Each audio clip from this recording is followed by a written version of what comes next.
মধ্যপ্রাচ্যে ইসরায়েলের প্রতিবেশী দেশ লেবানন, যেখানে দেশটির সশস্ত্র বাহিনী হিজবুল্লাহর সাথে ইসরায়েলের যুদ্ধ চলছে বেশ আগে থেকেই, যার ফলে ইসরায়েলি বাহিনীর হামলা প্রায় হয়ে থাকে লেবাননের যে কোনো স্থানে। তবে এবার ২১ সেপ্টেম্বর দক্ষিণ লেবাননের আকাশে ছিল অদ্ভুত এক নীরবতা। হঠাৎ সেই নীরবতা ভেঙে আকাশ ছিঁড়ে গর্জে ওঠে ইসরায়েলের একটি ড্রোন ও ২টি ক্ষেপণাস্ত্র। সোজা আঘাত হানতে এগোতে থাকে একটি মোটরসাইকেলের দিকে। ইসরায়েলি বাহিনীর দাবি, ওই মোটরসাইকেলটিতে ছিলেন হিজবুল্লাহর এক সদস্য, যাকে নির্ভুলভাবে টার্গেট করা হয়েছিল। কিন্তু ঘটনাস্থলের কিছু গজ দূরেই দাঁড়িয়েছিল একটি মার্সিডিজ গাড়ি, আর ইসরায়েলের ক্ষেপণাস্ত্র মোটরসাইকেলের পাশাপাশি উড়িয়ে দেয় পাশে থাকা ওই গাড়িটিকে। ধোঁয়া আর ধ্বংসস্তূপের ভেতর থেকে উদ্ধার হয় ৪টি ছিন্ন ভিন্ন দেহ, যার মধ্যে ছিলেন একজন পুরুষ ও ৩টি শিশু, আর গাড়ির পাশে গুরুতর অবস্থায় পড়েছিলেন একজন নারী।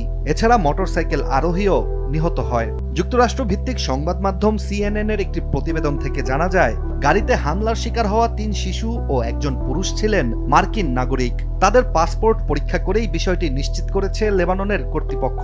তবে সবচেয়ে অবাক করার বিষয়টি হচ্ছে ওয়াশিংটনের প্রতিক্রিয়া। মার্কিন পররাষ্ট্র দপ্তরের একজন মুখপাত্র জানিয়েছেন, লেবাননের ওই ঘটনায় নিহতরা মার্কিন নাগরিক নয়। যুক্তরাষ্ট্রের এই বিবৃতি যেন পুরো দৃশ্যপটকেই আরো বেশি রহস্যময় করে তুলেছে। প্রশ্ন উঠছে, একটি দেশ কিভাবে নিশ্চিত না হয়েই জানিয়ে দেয় নিহতরা তাদের নাগরিক নয়?